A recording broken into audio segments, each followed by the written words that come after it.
Why do you look so down nowadays? Do you have any problem? I guess kind of have a lot of things on my plate right now. Well, you know you can talk to me, right? Yes, I mean, we are your friends. You can trust us, don't you? Don't tell me it's because of your husband again. What did he do this time? Did he do something to upset you again? When did it happen? What did he really do? Well, I don't know. I don't really want to talk about it, you know? And it's not that big of a problem. And it's kind of our own issue, so it's okay. Yeah, I know, but just tell us what you did, especially to make you seem so upset like this. Okay, wait. Did he hurt you, like physically or emotionally? Just tell us. No. Well, I prefer not to talk about it, and it's kind of an eye, you know. But thank you for the concern, and I guess we'll deal with it somehow, you know. But anyway, I'll talk to you guys later.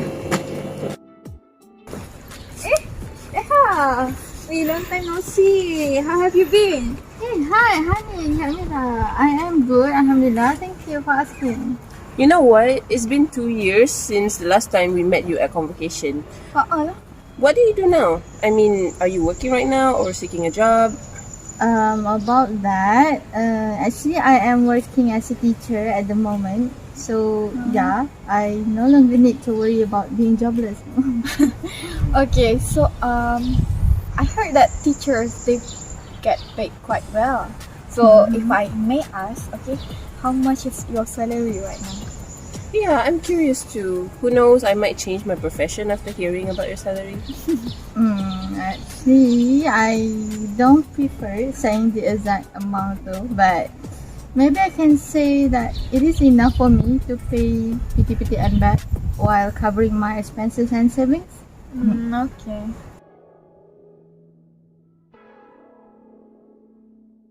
Assalamualaikum and hi everyone. My name is Hawa Tasni, matrix number 060087. So my group will be talking about Grice maxims of quantity. Grice maxims of conversation refers to a series of maxims made out by linguist Paul Grice to describe the guidelines that people naturally follow to direct their discussions and maximize their effectiveness as communicators. There are four main concepts that center on quantity, quality, manner, and relevance of what people say as well as how they say it. Following the maxim of quantity requires that no information be withheld during communication that would be required to continue the conversation. However, it's equally crucial to avoid infesting our listeners with info they don't need.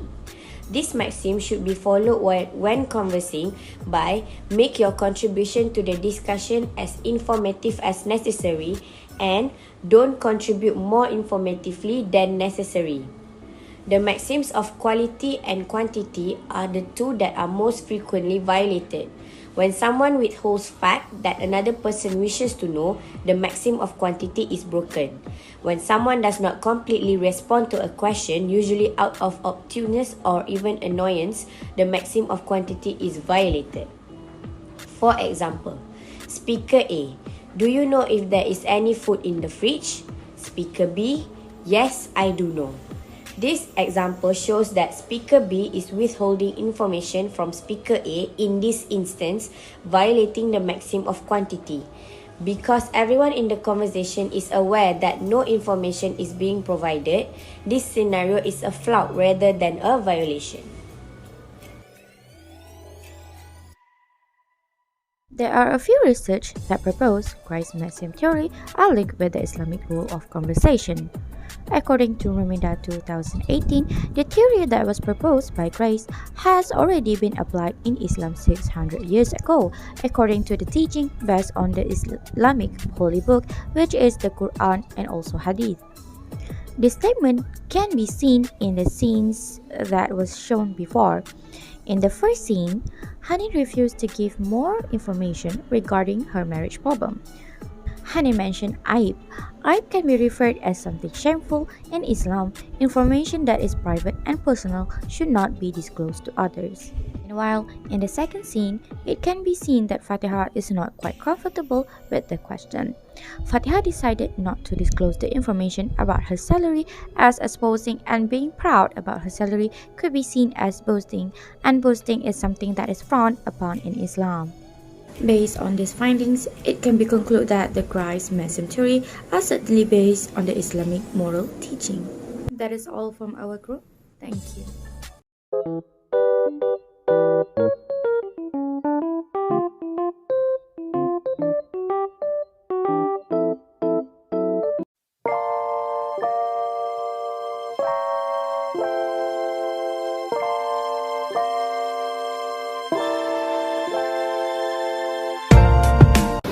For this assignment, we have chosen the maxim of quantity to be discussed about.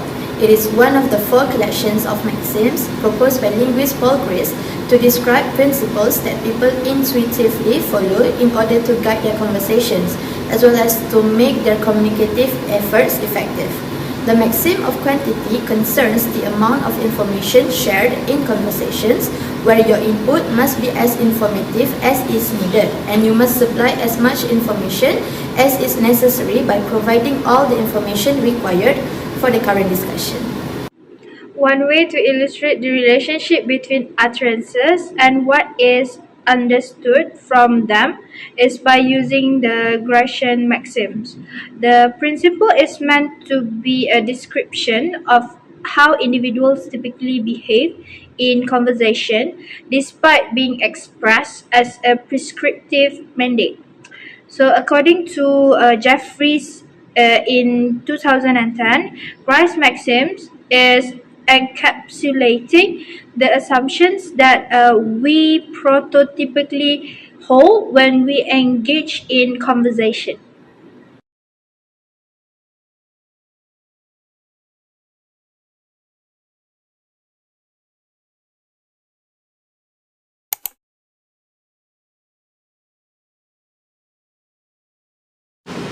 Okay, so that is all for our Umrah preparatory class for today. Is there anyone else who would like to ask any question? Sarah, Yes? I have a question. If men need to wear ihram when performing umrah, what do women have to wear? Okay, Surani.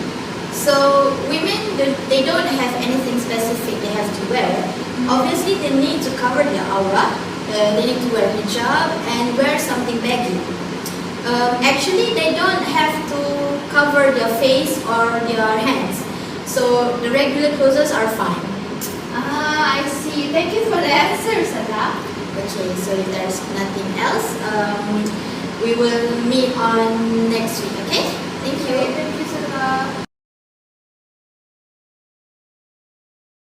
So from the video that we have watched earlier, it can be seen that Ustazah Adila gave a straightforward answer to Surani's question about the clothes that women have to wear when performing Umrah.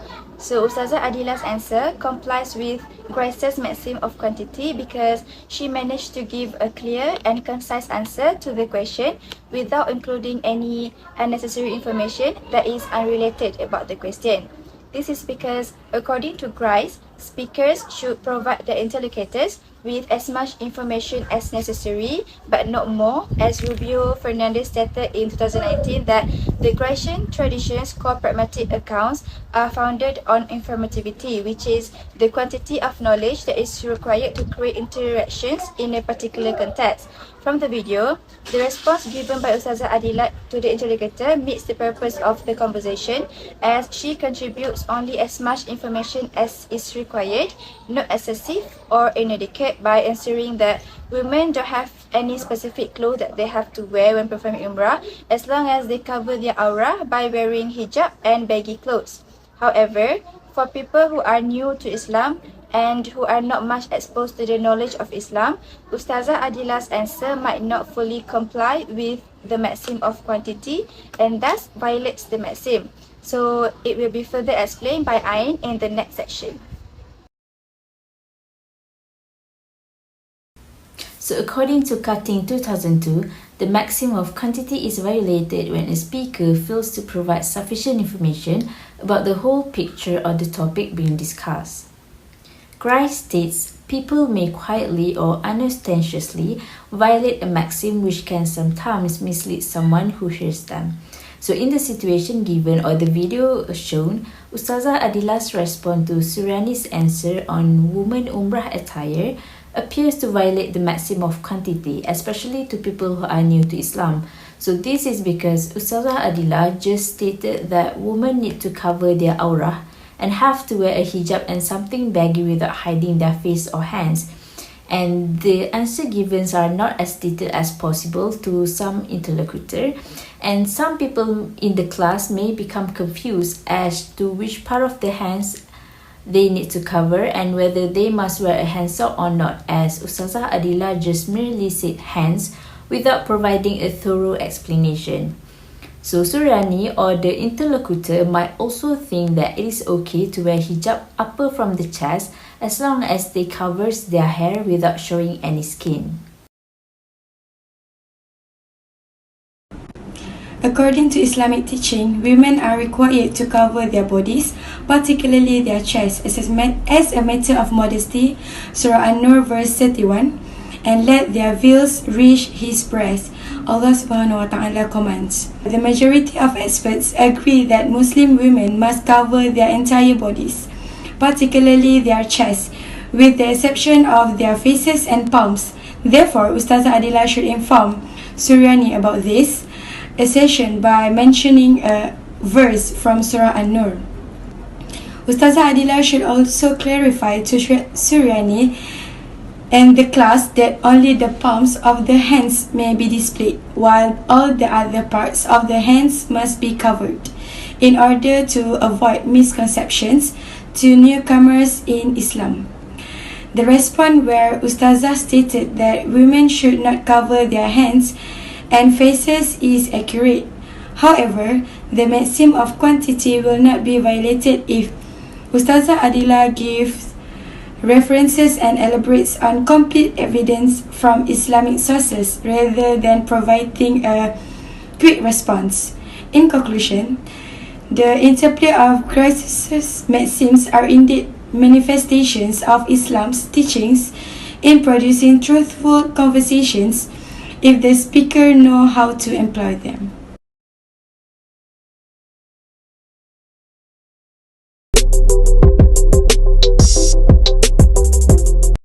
Grice, 1975, identified rules for conversation known as conversational maxims, based on which people interpret others' utterances. According to Grice, people assume that normal conversation should follow these rules, and they try to discover the underlying meaning of utterances in which the maxims are violated. Grice's four conversational maxims are maxim of manner, quantity, quality, and also maxim of relation. So for this assignment, our group has chosen the maxim of quantity based on the article maxim of quantity according to the Grayson, sometimes called the maxim of informativeness. Speakers are expected to offer a detailed enough description to differentiate an intended reference from other items in the context. For example, if someone says, "My Jaguar is parked outside," one might well think that he is making the point that he owns an expensive sports car rather than neutrally providing information. So hello and good evening everyone. Can you guys hear my voice? Hello? Good evening, teacher. Yes, I can hear your voice clearly. Okay, thank you. Thank you for responding. Where are the other students? Are you guys here or not? Some of you are not responding to me. It's okay then. Let's proceed with our class. So, how are you doing nowadays? Anyone? Good. Okay. The weather's nice. All right, thank you. Thank you for responding. So, for today, we will learn about sentence structure, which is very important in writing an essay. So, does anyone here in your class right now know anything about sentence structure? Do you know how many sentence structures there are in English? Anyone? Yes. Okay, Radiata, go on. Okay, thank you, teacher. So, the grammatical arrangement of a sentence is referred to as its sentence structure.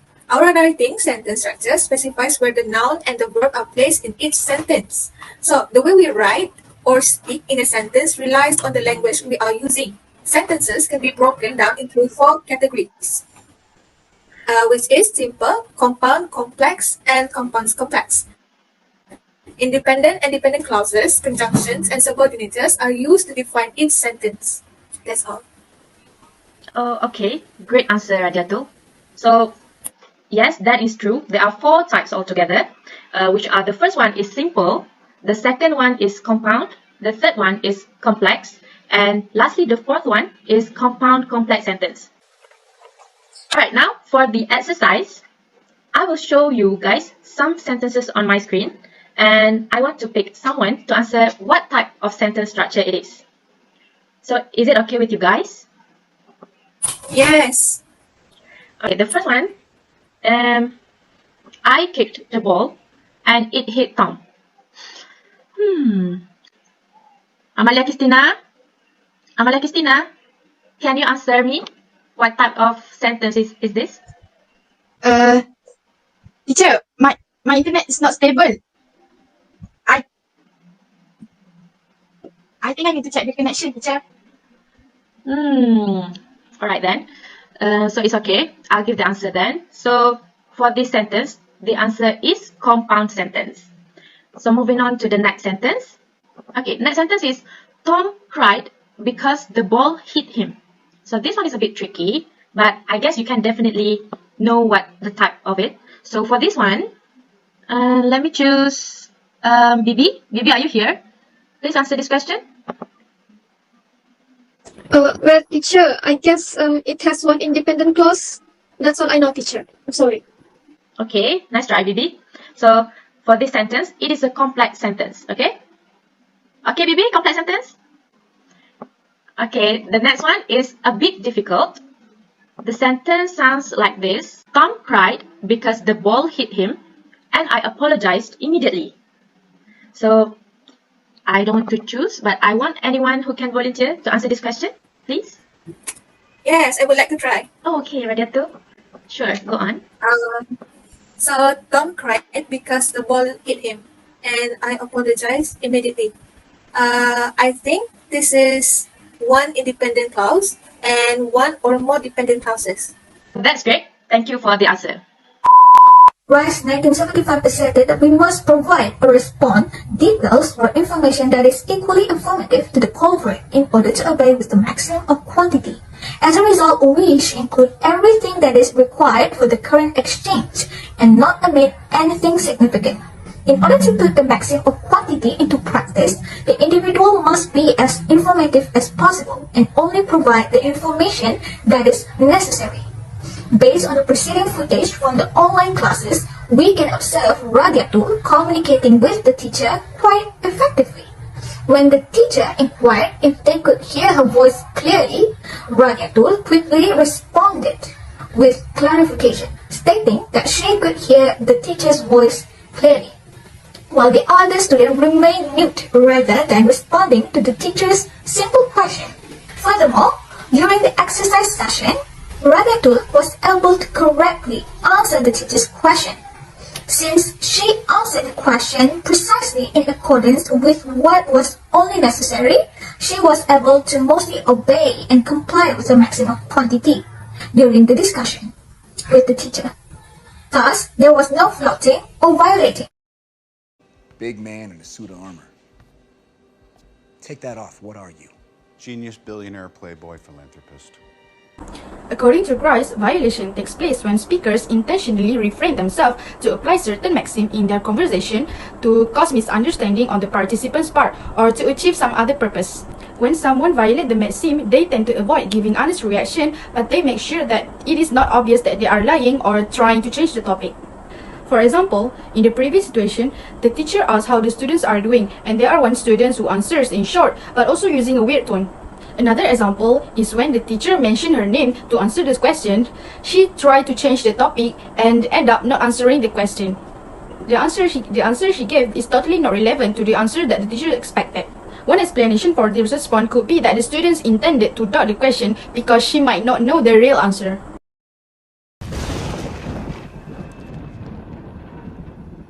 What's the matter? Scared of a little lightning? I'm not overly fond of what follows. According to Lara's work in 2018, maxim of quantity requires the speaker to make the contribution as informative as is required. Floating of the maxims of quantity happens when the speaker utterances is not as informative as is required.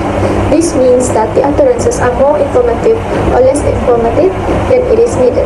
Grice 1975 states that when a speaker floats a maxim, he may blatantly fail to fulfill it. Unlike violating a maxim where a speaker tends to mislead and cause the hearer to misunderstand, maxim floating takes place when the speaker deliberately decides not to obey the cooperative principle so that the hearer will infer the hidden meaning behind the utterance that is literally spoken by the speaker. For example, when the teacher asks the student how they are doing nowadays, student B answered with the weather is nice. From this example, we can basically see that she is floating by not exactly stating the correct answer to the teacher's question. Furthermore, student B also give unnecessary information when asked about what is the answer for the second sentences. Instead of answering complex sentence, which is the right answer, the student answered it with, well, I guess it has one independent clause. I'm sorry, that's all I know. It becomes a floating in the maxim of quantity because the student gave less information than is needed. Your suit, vibranium? The Black Panther has been the protector of Wakanda for generations. A mantle passed from warrior to warrior. And now because your friend murdered my father, I also wear the mantle of king. So I ask you, as both warrior and king, how long do you think you can keep your friend safe from me? To sum up, Grice's maxims of conversation is something that you will use in your daily life, which helps you to avoid any mistakes in order to make the communicative efforts effective. As we can see in our learning session, the students have their own style in learning. If we relate the situation with the manners of teaching in Islam, the most suitable method is by obeying the maxim of quantity. It is when you make your contribution as informative as required by providing all the information that is necessary.